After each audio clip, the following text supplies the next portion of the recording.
할렐루야, 안녕하세요.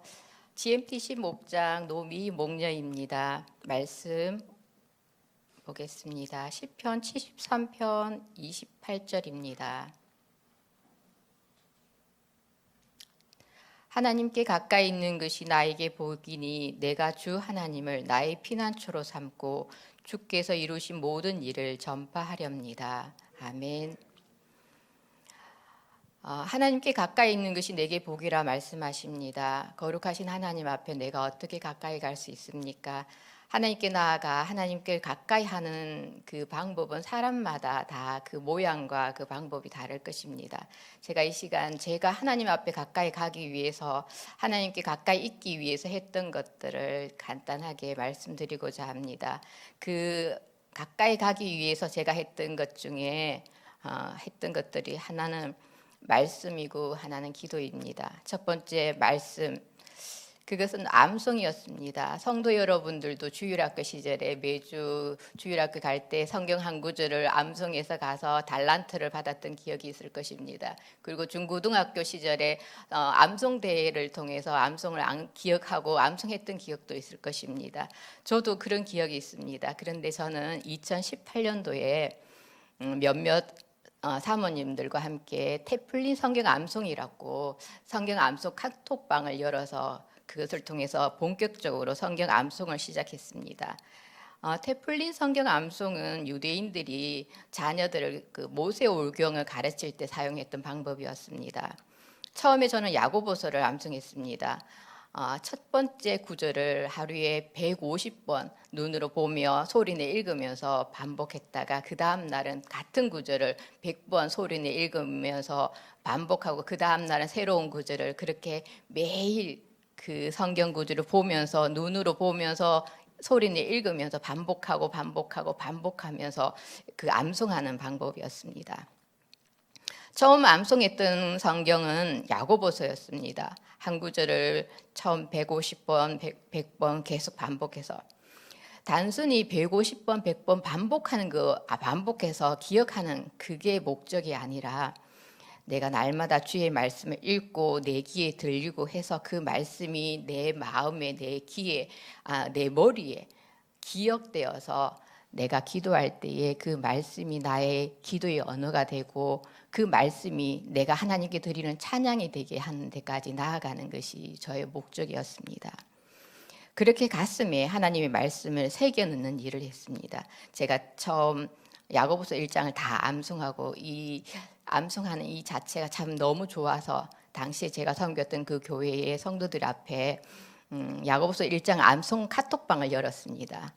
처음에 한 20명이 같이 모였고 2달 후에 한 10여 명이 그 1장을 완독했습니다. 그리고 오후 예배 때 모든 성도들 앞에서 같은 목소리로 선포하듯 야고보서 1장을 암송했던 그런 은혜의 시간을 갖기도 했습니다.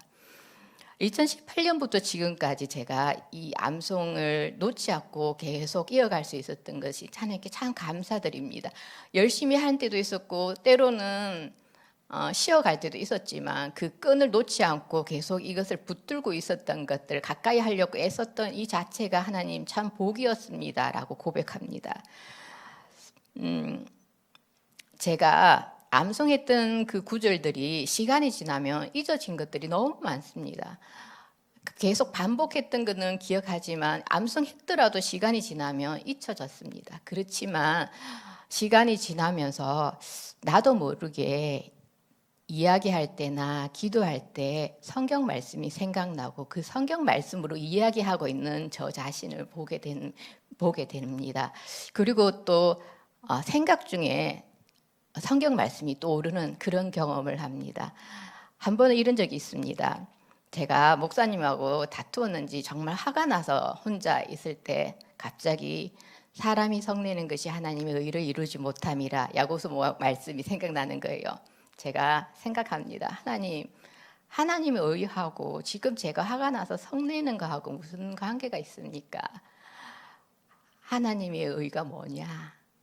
십자가에 죽으신 예수 그리스도입니다. 십자가에 죽으신 예수 그리스도 그게 무슨 의미지? 하나님과 죄인된 인간을 화목케 하시는 것입니다. 그렇지 화목해 하는 거 하나님의 의를 이루지 못함이라. 성령 하나님이 저에게 친히 스승되셔서 말씀이 생각나서 그때 인도함을 경험하게 됐습니다.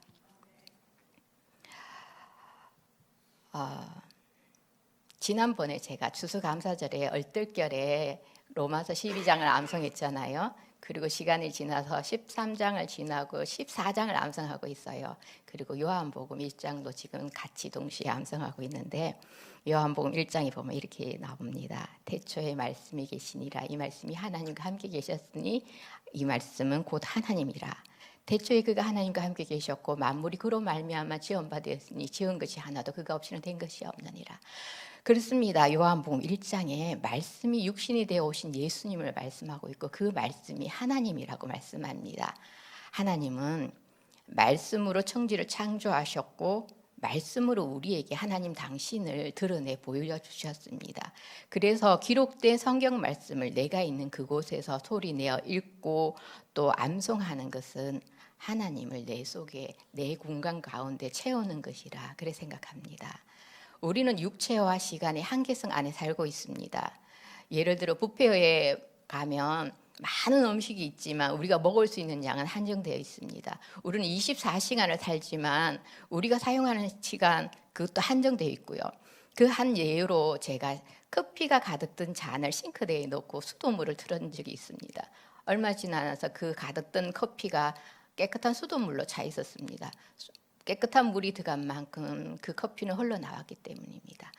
그것처럼 우리가 흔히 하루에 5만 가지 생각을 하고 있다고 말합니다.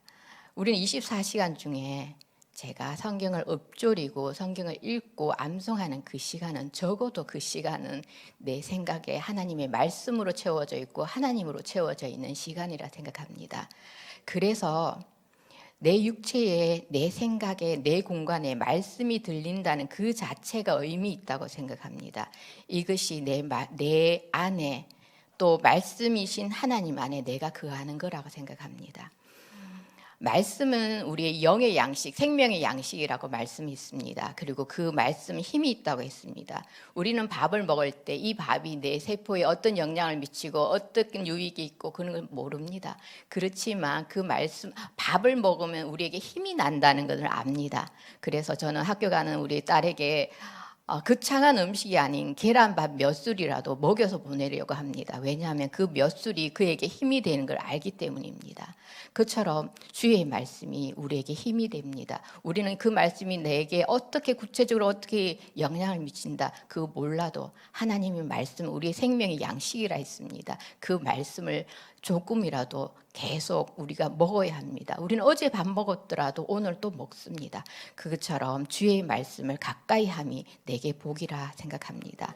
다시 한번 말씀드리면 저는 성경 암송하는 것이 단순히 내 뇌에 그 말씀을 기억하는 것이 목적이 아니라 그 기억된 그 언약의 말씀이 나의 언어가 되고 나의 기도의 언어가 되고 찬송이 되기까지 하나님 앞에 나아가는 것이 목적입니다.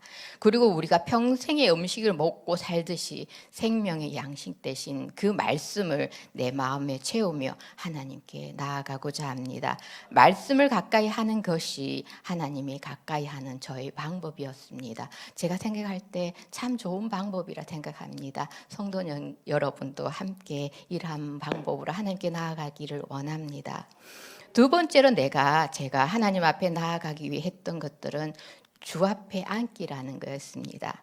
간증문을 준비하면서 저의 일기장을 펼쳐보았습니다. 거기에는 제가 하나님께 나아가기 위해서 했던 작은 작정들이 날마다 많이 기록되어 있었습니다. 그 가운데 주 앞에 앉기라고 작정했던 그러한 것들을 간단히 말씀드리려고 합니다. 2022년 6월에 이렇게 기록되어 있습니다. 기도해야지 순종하듯 그 자리에 나아가야 하는데 무엇을 얻기 위해서가 아니라 하나님과 친밀하기 위해서 기도하자, 기도의 자리로 나가자 이렇게 적혀 있습니다. 7월 28일 주 앞에 앉기 40일이라는 이름으로 작정 기도를 시작합니다. 저녁을 먹고 나서 정리하고 치우고 저희 안방으로 들어갑니다. 특별한 틀이나 특별한 형식이 있는 것이 아니라 단지 하나님 앞에 앉기 위해서 나아갑니다. 저녁 시간을 내가 TV 앞에서 앉지 않고 하나님 앞에 앉아 있으리라. 하나님 앞에 앉아서 거기서 기도도 하고 찬송도 하고 내가 주 앞에 앉아 있어야지 하는 마음으로 주 앞에 앉기라는 이름으로 하나님 제가 그 시간을 지켰습니다. 그때 제가 가졌던 마음은 어떤 마음이냐 하면 우리 어린 자녀가 옹알이 하는 자녀가 한 그 어른들이 그 자녀를 볼 때 정말 사랑스럽게 보잖아요. 그 아이가 옹알이 하는 그 의미 없는 그 소리를 내는 그 자체도 너무너무 사랑스럽고 손짓 하나도 너무너무 사랑스러워 하잖아요. 하나님, 제가 옹알이 하듯 이런 어설픈 기도를 할지라도 하나님 저를 그렇게 사랑스럽게 봐주십시오라는 그러한 마음과 동시에 혈류증을 앓고 있는 여인이 예수 그리스도의 옷자락만 만져도 낫겠다 하는 심정으로 그가 그 옷자락을 만졌을 때 그에게 은혜가 내렸던 것처럼 하나님, 내가 주 예수 그리스도의 옷자락을 만지는 심정으로 제가 이 자리에 앉습니다. 하나님, 내가 이 자리에 앉을 때마다 하나님 은혜의 옷자락으로 나를 덮어주옵소서 하는 그런 마음으로 그 자리에 앉았습니다. 정말 그 시간은 저에게 은혜의 시간이었습니다. 2022년 10월 14일 이제 한 발짝 더 나아갑니다. 저녁 금식하며 주 앞에 앉기 40일을 선포합니다. 저만의 특별한 이벤트가 계속되었지요. 기도의 자리 8시에 그 자리에 앉는 거는 참 그걸 지키기 위해서는 분주하고 힘든 일이었습니다. 그렇지만 또한 즐거운 일이었습니다. 그 당시 제가 금식을 하겠다 하고 저녁 금식을 하면서 나갔던 그 의미는 그 기도의 시간을 잊지 않겠다. 내가 이걸 정말 꼭 사수하겠다, 지키겠다. 그런 의미로 금식을 시작했습니다. 그런데 시간이 지나면서 그 금식의 의미는 무장해제의 개념이었습니다.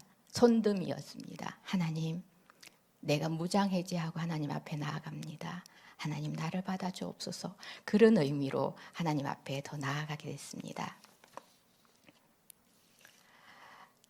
그리고 2022년 12월 한 해를 마무리하면서 새해를 기대하면서 이번에는 남편 목사님과 함께 합니다. 여호수아가 요단강을 건너가기 전에 이스라엘 백성이 선교를 선포하고 그 선교를 구했던 것처럼 이제는 남편과 함께 금식하며 주 앞에 앉기라는 이름으로 제가 다시 작정을 합니다. 그리고 앞으로도 6월과 12월은 우리가 금식하며 기도함으로 하나님께 나아가자고 약속했습니다. 남편 목사님과 함께 주 앞에 앉기 하면서 이제 주 앞에 앉기가 틀이 잡히는 것 같습니다. 모양도 바뀌었습니다. 먼저 기도하고 그리고 찬송가 부르고 소리 내어서 성경책을 번갈아 가면서 1시간을 읽었습니다. 그리고 나서 같은 공간이지만 안방이니까요. 같은 공간이지만 서로의 골방으로 들어갔습니다. 1시간을 그렇게 기도하는 매일 예배 드리기로 했습니다. 주 앞에 앉기가 시간이 지나면서 점점점 강도가 더 세져 갔습니다.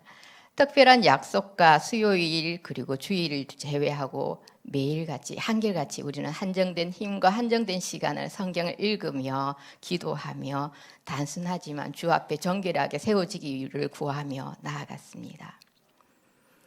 하나님께 가까이 하는 것이 내게 복이라 말씀을 실시로 읊조리며 마음에 품고 사는 것이 얼마나 복된지 얼마나 힘이 있는 삶인지 제가 직접 경험하고 간증하는 그런 사람이 되고 싶었습니다.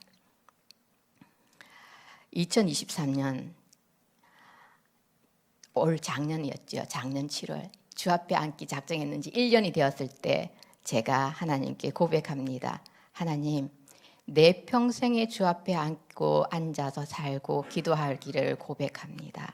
다윗이 고백했던 것처럼 내 평생의 선하심과 인자하심이 반드시 나를 따르리니 내가 여호와의 집에 영원히 살겠습니다. 고백했던 것처럼 하나님, 나 내 평생에 선하신 하나님 앞에 기도하며 살겠습니다. 고백했습니다. 제가 1년을 기도했던 것을 관통해서 했던 그 기도의 내용이 뭐냐 하면 하나님은 선하심입니다. 하나님은 선하십니다. 내가 간절히 소원했던 그 소원이 이루어지지 않을지라도 하나님은 선하십니다. 내가 망한 것 같은 기분이 들지라도 내가 이해할 수 없는 일을 당할지라도 그때에도 하나님은 선하십니다. 하나님은 선하십니다. 그때 하나님 내가 미끄러지지 않게 하시고 그때에도 내가 하나님께 더 가까이 가는 복 있는 사람 되기를 원합니다. 요셉이 감옥에 들어갈 때도 하나님이 그와 함께 하셨기 때문에 그가 형통한 사람이라고 했던 것처럼 하나님, 나는 하나님을 가까이 하기를 소원합니다. 그래서 나는 형통한 삶을 살고 있습니다. 오늘도 형통한 삶을 살고 있고 내일 나의 삶의 모습이 어떠하든 나는 형통한 삶을 살기를 소원합니다. 이제 정리하겠습니다. 이후로도 주 앞에 앉기는 계속하고 있고 오늘도 계속하고 있습니다. 그리고 다음에 이 주 앞에 앉기의 모습은 달라질지라도 계속될 것입니다. 2022년, 2023년, 2024년 그리고 앞으로도 계속해서 하나님께 나아가 하나님의 선하신 가운데 살아갈 것을 고백하고 그 하나님께 찬양을 드립니다. 이스라엘 백성이 구름 기둥, 불 기둥을 따라 갔듯이 우리는 매일 저녁 주님을 찾으며 주의 인도하심을 구하며 살게 하신 하나님께 찬양 드립니다. 믿음이 없이는 하나님을 기쁘시게 하지 못하나니 하나님께 나아가는 자는 반드시 그가 계신 것과 또한 그가 자기를 찾는 자에게 상 주심을 믿어야 할지니라. 이 말씀은 제가 참 좋아하는 말씀입니다. 그 상을 기대합니다. 우리 성도님, 성천가족 성도님들 2024년 여러분의 자리에서 각자의 방법으로 하나님께 나아가기를 원합니다. 그럴 때 하나님이 상 주실 것입니다. 이 하루도 주의 말씀을 따라 소망 중에 즐거워하며 기도에 항상 힘쓰는 우리 성천가족 모두 되시기를 기도합니다. 하늘 복 많이 받으십시오.